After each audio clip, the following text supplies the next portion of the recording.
क्या अमेरिका तय करेगा भारत की विदेश नीति?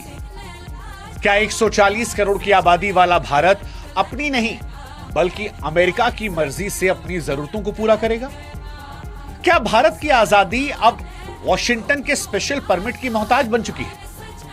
अमेरिका के विदेश मंत्री स्कॉट बेसेंट जब ये कहते हैं कि हम भारत को रूस से 30 दिनों तक तेल खरीदने की इजाजत दे रहे हैं, तो ये इजाजत देना क्या हमारे हिंदुस्तान के आत्मसम्मान पर सीधा हमला नहीं है? क्योंकि हिंदुस्तानी होने के नाते जहन में यह ख्याल आता है कि अमेरिका कौन है भारत को परमिशन देने वाला, और क्या हम एक गुलाम देश है?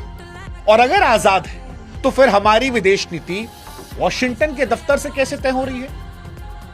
हमारे देश की सरकार जो खुद को विश्व गुरु और 56 इंच के सीने वाली बात करती है, वो अमेरिका के इस अहंकार पर अब तक खामोश क्यों है? क्यों वो अमेरिका से नहीं कहती कि अपनी हद में रहो, तुम थोड़ी ना बताओगे कि हमें क्या करना है, हम आजाद देश हैं? या फिर हमने कोई ऐसे कागज पर दस्तखत किए हैं जिसके दम पर अमेरिका हमें डेडलाइन दे रहा है? और इन सब के बीच में सबसे बड़ा सवाल कि क्या यह अमेरिका की हवाबाजी तो नहीं है?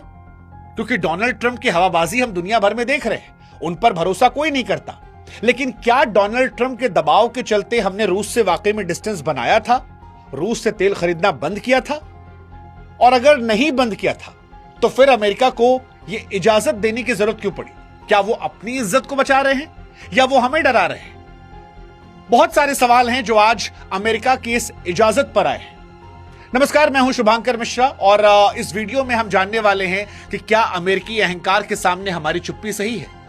क्या है वो 3 अप्रैल की डेडलाइन 95